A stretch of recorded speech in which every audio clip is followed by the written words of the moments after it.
Assalamualaikum warahmatullahi wabarakatuh. Nama saya Khalifah Dila Hikmah dan bisa dipanggil Olive. Saya di sini akan mempresentasikan yaitu makalah dari Mapel Manajemen Penyelenggaraan RA, dan di sini saya mendapatkan bab yaitu tentang manajemen sarana prasarana dan pemasaran RA. Nah, di sini saya akan membagi dengan beberapa bagian dan yang nantinya akan kita bahas secara detail ya mungkin ya. Nah, sebelum kita melanjutkan di bab yang selanjutnya, kita akan bahas yaitu tentang pendahuluan.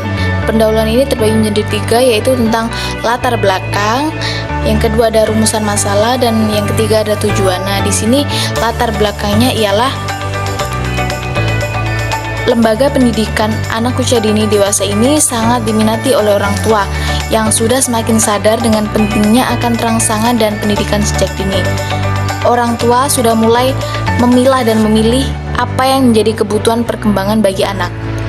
Terkait dengan hal itu, banyaknya para pemerhati pendidikan khususnya menjadikan pendidikan anak usia dini itu menyajikan lembaga pendidikan yang sering kita sebut sebagai PAUD. Pendidikan anak usia dini atau yang sering disebut sebagai PAUD memiliki beberapa satuan pendidikan yang berada di dalamnya. Nah, antara lain yaitu ada seperti TK atau RA, ada Bustanul Atfal, ada kelompok bermain atau yang sering disebut KB, dan Taman Pendidikan Al-Quran, TPA, Taman Penitipan Anak, dan satuan PAUD yang sejenis dengan itu. Nah, bersamaan dengan didirikan lembaga satuan pendidikan, maka manajemen pendidikan sangat mempengaruhi berdirinya suatu lembaga pendidikan. Manajemen sangatlah penting dalam suatu lembaga pendidikan karena dalam menyusun perencanaan, pengorganisasian, pengarahan, dan pengendalian. Sehubungan dengan manajemen lembaga pendidikan tentunya itu tidak akan terlepas dari strategi pemasaran.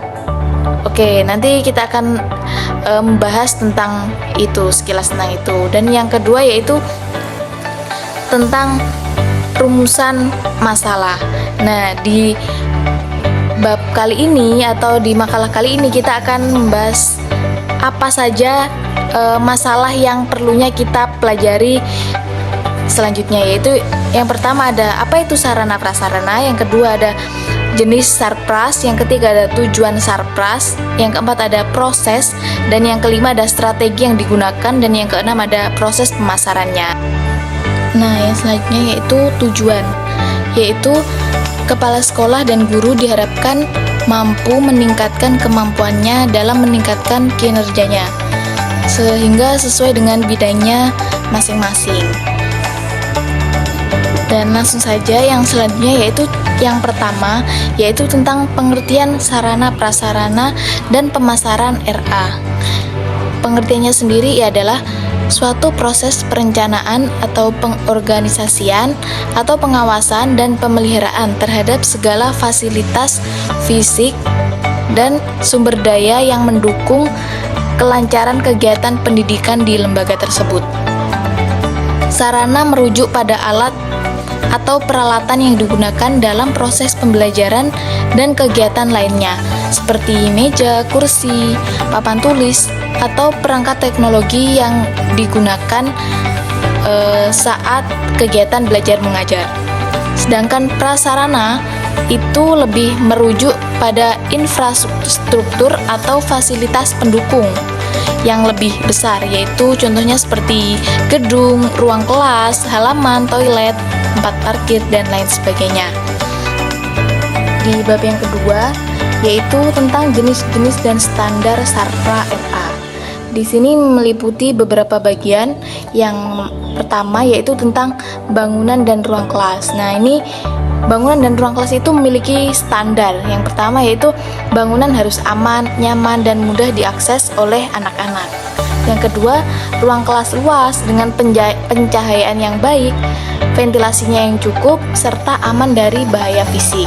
Yang ketiga, setiap kelas idealnya itu memiliki luas minimal kurang lebihnya 36 meter persegi untuk 20 anak lah misalnya. Dan yang keempat, ruang kelas harus memiliki fasilitas yang mendukung pembelajaran, seperti papan tulis, meja, kursi, dan rak buku ataupun alat permainan yang dibutuhkan. Nah, standar yang kedua yaitu tentang fasilitas sanitasi dan kesehatan. Nah, standar yang dibutuhkan dari standar yang kedua itu yaitu ada 4 juga. Yang pertama, tersedia toilet yang terpisah antara pria dan wanita, ada tempat cuci. Yang kedua ada tempat cuci tangan. Yang ketiga ada sistem pembuangan sampah yang baik. Dan yang keempat ada sarana kesehatan seperti kotak P3K. Nah, yang dapat digunakan dalam keadaan darurat. Nah, standar yang ketiga yaitu area bermain. Nah, area bermain ini juga memiliki standar, yaitu area bermain yang aman dan luas dengan lantai yang tidak licin dan bahan yang aman, yaitu tersedia berbagai alat permainan yang dapat merangsang perkembangan motorik kasar dan halus serta kreativitas anak. Juga terlindungi dari benda-benda yang dapat menimbulkan cedera seperti batu yang tajam atau pagar yang berbahaya.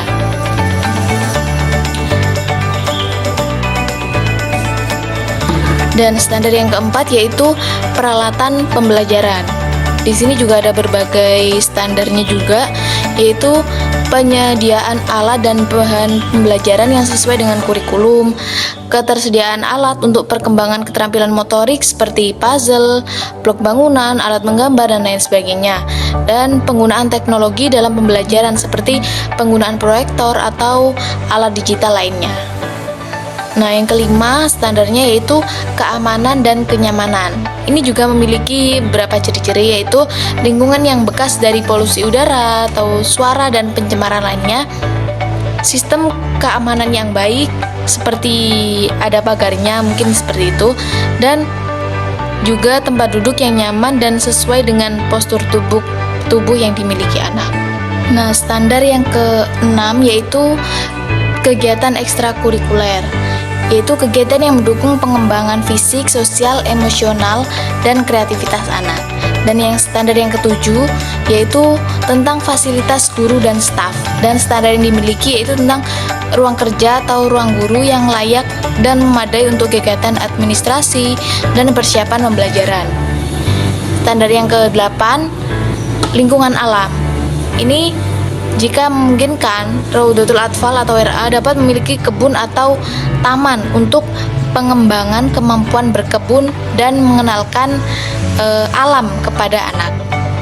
Dan yang ke-9 yaitu sarana pendukung lainnya, seperti ruang serbaguna yang digunakan untuk kegiatan kelompok besar seperti rapat, kegiatan perayaan, dan pertunjukan, atau tempat istirahat yang nyaman bagi anak-anak seperti karpet atau bantal kecil untuk tidur siang. Dan yang ke-10 yaitu teknologi. Standarnya penggunaan teknologi yang sesuai untuk mendukung pembelajaran seperti televisi, komputer, ataupun tablet yang digunakan untuk keperluan pendidikan dan pengembangan anak. Nah, di poin yang selanjutnya yaitu tentang tujuan manajemen sarana prasarana RA.